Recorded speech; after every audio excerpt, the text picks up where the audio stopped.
Ngiyabingelela abazalwane ngegama lika Jesu Kristu waseNazaretha. Ubaba umlambo lo ngiyabonga kakhulu bazalwane ithuba elinjengaleli engilitholayo njengamanje lokuba ngishare izwi lenkosi. Ngongabambezeli bazalwane ngizocela izwi lenkosi silithole encwadini ngokaMathewu chapter 5 verse 8. Ofundeka kanje verse 8. Babusisiwe abanenhliziyo ehlanzekileyo ngokuba bayakubona uNkulunkulu. Ngicela ukuphinda bazalwane. Babusisiwe abanenhliziyo ehlanzekileyo ngokuba bayakubona uNkulunkulu. Cela ukukhuleka bazalwane.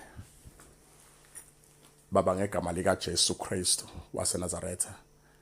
Izwi lakho Nkosi liphilile, linamandla, liyaphilisa. In Jesus name. Amen. Bazalwane, uNkulunkulu lana namhlanje ukhuluma nathi nabazalwane. Uthi uma ngabe sinenhliziyo ehlanzekileyo sibusisiwe ngoba sizobona uNkulunkulu. Yabona uJesu lento wayisho yabalula. And masibheka la emhlabeni, siphila emhlabeni bazalwane onezinto eziningi. Siphila emhlabeni onesiphithiphithi. Siphila emhlabeni la khona abantu benenzondo, bezondana, bangazwana abantu ngenxa kaSathane. Ngoba uSathane bazalwane uyisitha sabazalwane. Uyiqili, uyisigebengu, umxabanisi. Abantu baxabene emhlabeni ngikhuluma kanje. Abazwani, abakhulumisani. Kunomuntu nje osewathola uJesu wasindiswa kodwa enhlizweni yakhe akamthethelele umakhelwane wakhe. Akazwani naye ngisho emsebenzini la isebenza khona kunabantu angabakhulumisi. Icala lelo bazalwane. Ngoba lokho kukumelana nezwi likaNkulunkulu. uNkulunkulu ufuna inhliziyo zethu ihlanzeke. Ufuna sibe nenhliziyo ehlambulukile. Ufuna uNkulunkulu wethu sibe nenhliziyo engenawo amagqubu. Kodwa ufuna sigcwale uthando, nenjabulo, nobubele, nomusa, nesihawu. Empeleni bazalwane uNkulunkulu uyafuna ukuthi sifane naye. Uyafuna uNkulunkulu, uyathanda bazalwane ukuthi sifane naye. Akafuna uNkulunkulu sihambe nenhliziyo enamabala. Ingakho inkosi uJesu yeze emhlabeni bazalwane. Yazofa endaweni yethu. Ingenxa yokuthi uNkulunkulu walithanda izwe kangaka. Waze wanikela ngendodana yakhe ezelwe yodwa kuba yilona lokholwa yangaphuphi kodwa benokuphila kuphakade. uNkulunkulu wayibonakalisa indlela asithanda ngayo sabantu bakhe emhlabeni. uNkulunkulu wayesinika inhliziyo yakhe, asivezele inhliziyo yakhe, inhliziyo yakhe injani ngaphakathi kwakhe ngabantu abaphila emhlabeni. Ake ngibuze nje mzalwane wami. Uyakhulumisana nomakhelwane wakho? Khona emsebenzini yababingelela nabantu endleleni mohamba endleleni uyakwazi ukubingelela. Awuyena nomuntu ohamba xabana nabantu obangisiphithiphithi. Nkosi yami ayisenzele umusa inkosi bazalwane. Ayisenzele umusa. Hallelujah. Ngoba ngalezulwini bazalwane akekho umuntu oyobona uNkulunkulu uma anenhliziyo engcolile. Akekho noyedwa bazalwane umuntu oyobona uNkulunkulu enenhliziyo engcolile, enenhliziyo enamagqubu, enenhliziyo enenzondo. Bazalwane, inkosi ayisenzele umusa. Ayisenzele umusa inkosi bazalwane, sifunda ukuthethelela. Sifunda ukuhlanza inhliziyo zethu. Singabi nezinto esifihlayo enhlizweni zethu. Asimvumele umoya engcwele bathandwa benkosi angene kona wonke amakamera enhlizweni zethu. Simvumela ashanele. uNkulunkulu senzele umusa omkhulu bazalwane. Wasinika inkonzo yokuthi uvume izono zakho. Uma into ikwahlula uyavuma bazalwane. Uyahlambulula. Uvume ukuthi cha la ngiyahluleka. Inkosi uJesu iyakwenzela umusa. Ikunika indlela yokuthi ukwazi ukunqoba. Uma lokho kwenza ngenhliziyo yakho ungakwenzeli amehla abantu. Ngoba inkosi uJesu iyabheka ekujuleni kwenhliziyo ukuthi lokho okushoyo noma lokho okucelayo ucela ngoba ucela ngempela noma ngoba wenzela abantu. Haleluya. Awu Nkosi yami. Ilokho nje bazalwane, angithi uyamkhumbula uJesu amazwi akhe awasho lapha nesiphambanweni. Sebamenzakele sekanzima kanjeyana. Bemkhafulela ngamathe, bemshaya, benza yonke into ebhlungu yena. Bemusho, bemthuka, basho wonke amagama lawa amabi, bemdumaza. Kodwa uzwakala uJesu athi uNkulunkulu akabathethelele. Ngoba lokho abakwenzayo abakwazi. Kuyenzeka umuntu axabane nawe bazalwane. Halwe nje nawe umuntu nje, alwe nawe nje, abe nenkinga nawe umuntu nje. Usabe usathe umuntu unenkinga nawe. Kusuke kuvivinywa wena bazalwane. Yena usuka ngayazi into ayenzayo, usuke esetshenziswa. Usuke esetshenziswa ukuze inhliziyo yakhe ingcole. Esimene esinjalo kubiza ukuthi ngempela ube umzalwane oqondayo ukuthi la kuzovivinywa wena. Wena yenza izwi, xolela, thethelela. Uyazi ukuthi uma ngabe uxolela, uthethelela umuntu ekonakalisa izinto ezimbi kuwena, usuke umnqobile uSathane lapho. Usuke umnqobile. Amen. uNkulunkulu usinikile amandla okunqoba ngayo uJesu Kristu idwala lethu. Hallelujah. Jesus. Babusisiwe abanenhliziyo ehlanzekileyo ngokuba babona uNkulunkulu. Hey Nkosi yami. Wazi wasithanda uNkulunkulu wethu bazalwane. Uthi nje inhliziyo zethu ayihlanzeke nje usibone yena. Kodwa ke inhliziyo yomuntu ayihlanzeki ngaphandle kaJesu bazalwane. Noma umuntu angathi yena ulungile akanamaqhubu namuntu, kodwa ngaphandle kaJesu uyisoni. Wonke umuntu emhlabeni uyisoni ngaphandle kaJesu. Ngoba ukulunga kwemvelo uthi uIsaya kuyafana nezidwedwe ezibolile.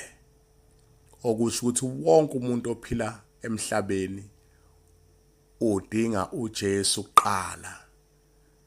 Noma ungangenza lutho, ungenza izinto ezibhedayo, uyiphathe kahle, kodwa ngaphandle kaJesu unecala. Unecala umuntu ongafuni kwamukela uJesu akholwe ngoba uNkulunkulu yonke into uyinikele kuJesu. Ngoba uNkulunkulu uyayithanda indodana yakhe.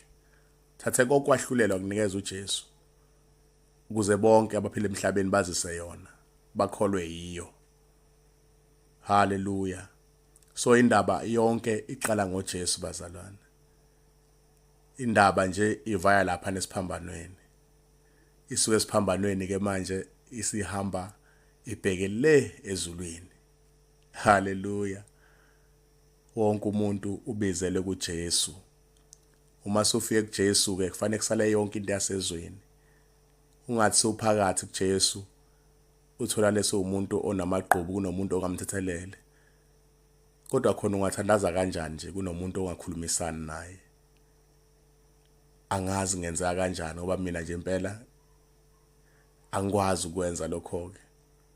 Kuba nzima, akuthandazeki, akwenze kulutho, kuba nzima, kubhlungu wena ngaphakathi. Hey Jesus, ijulile le ndaba bazalwane. uNkulunkulu uyathanda sihlanzeke enhlizweni zethu. Singafihli izinto. Singabi nezona esifihle enhlizweni zethu.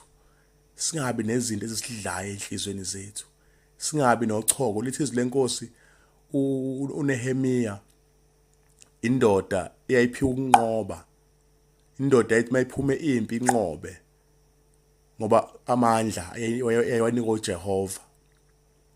Kodwa yayinochoko. Into ebhlungu kakhulu ke leyo. Uthi ushumayela, uthi uhlabelela dadewethu, uthi ukwenza konke bakuzwa abantu baphenduka ngapha nangapha dlaphela kwesinye isikhathi. Kodwa manje ube nenkinga yochoko. Oh Jesus Christ. Luyini uchoko? Uchoko isono. Isona esithandela kumuntu isono, simudle kancane kancane sesimqede. Uchoko kuyisifo. Sesimqala kancane umuntu. Simudle simvithize simqede uchoko lwalithelela. Ingakho umuntu mase nochoko wayehamba ayohlala yedwa le noma nabanye abanochoko wayengasondele ebantwini abangenachoko. Ngoba kwakuyisifo esibi. Kwakumbulalazo. Esikhathini esiphila kusona uchoko isono. Isono bazalwane. Yabona isono sibulala umuntu simqede, simqala kancane umuntu ephakathi endlini yokukhonza uNkulunkulu, simkhiphe ngomnyango ephakathi, simqeda phela umuntu azafe uma ngafuni ukuphenduka. Ingakho uNkulunkulu asinikeza inkonzo zokuphenduka. Ubesivulela indlela yokuphila ukuthi umuntu akwazi aphile. Ethi noma ezindlile ngenhliziyo kodwa akwazi ukuphenduka. Ethi noma akhulumile ngomlomo izinto ezimbi kodwa akwazi ukuphenduka. Acela uxolo uNkulunkulu ungahlali nesono uzofika isikhathi sokufa. Ngoba sudlule emhlabeni ayisekho intethelelo bazalwane. Intethelelo siyithola la emhlabeni. Umusa kaNkulunkulu sucela sisela emhlabeni. Ukuphenduka sikwenza la emhlabeni bazalwane. Wadlula emhlabeni akusekho ukuxolelwa noma ungaguqa amadolo ukhala inyembezi cela uJesu akuthethelele lutho akwenzeke. Konke kwenzeka la emhlabeni. Hallelujah. Ingakho uJesu weze emhlabeni wazozalwa khona waphindwa wabethelwa khona. Ingoba yonke indaba yomuntu ophila emhlabeni kufanele iphele la emhlabeni. Hallelujah. Wonke umuntu umenyele kuJesu ukuthi umuntu aphenduke amukele uJesu amvume abuse phakathi kwakhe. Uma sumvumile uJesu ushiya izinto zomhlaba bazalwane. Ziyashiywa ziyalahlwa izinto. Ziyalahlwa izinto bazalwane. Uma uJesu ethi akayifuni izinto akayifuni bazalwane. Ukuthi abantu banenkani abantu emhlabeni. Ngisho uNkulunkulu sekhuluma athi umuntu hayi mina umoya engcwele okimi. Akakasho ukuthi angiyeke ukuthi hayi bo emzalwane. Lithini izwi lenkosi lona kanti? Kufanele umoya engcwele okwazi akhulume. Onjani loku okhuluma ngoba kuthanda wena ukuthi akhulume? Hey Jesus Christ. Umoya engcwele into ngisho kuthiwa makuthiwa akayifuni. Akashintsha athi ngizolinda isikhathi esithile ngize ngitshele ngaso ukutshela manje ukuthi akufunakala akakudingi uNkulunkulu. Hayi ukuthi ozakutshela mhla wafa umoya engcwele.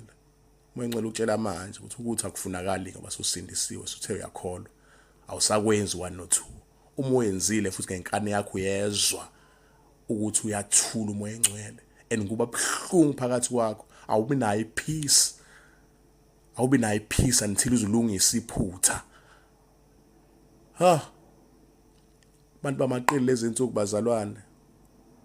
Hamba nesono, gxuma nasontweni, gxuma enze yonke into, uhlabelele kakhulu enze yonke into. Hey bazalwane. Kanti yamtabuyisa umoya engcwele. Sawucela umusa kaNkulunkulu asisize nakulezi insuku nakule generation esiphila kuyona. Generation yenza umathanda. Generation ethatha insindisa yenza lifestyle. Nkosi yami Jesu size baba. Akasisize uNkulunkulu bazalwane. Asihlale kuNkulunkulu simthande uNkulunkulu wethu. Simthande ngenhliziyo yethu yonke. Nangamandla ethu onke. Nangengqondo yethu yonke. Nangomphefumulo wethu wonke, njengokusho kombhalo. Simthande uNkulunkulu. Simthande uNkulunkulu bazalwane. Kulesizukulwane esiphambene kanje. Esimvuma ngendebe zomlomo kodwa inhliziyo zikude. Generation wonke umuntu dumisa uNkulunkulu, uthi uNkulunkulu ungcwele ungcwele ungcwele, kodwa mawuthi uyamlandelela umuntu uyambona ukuthi hayi lento ayishoyo unamanga.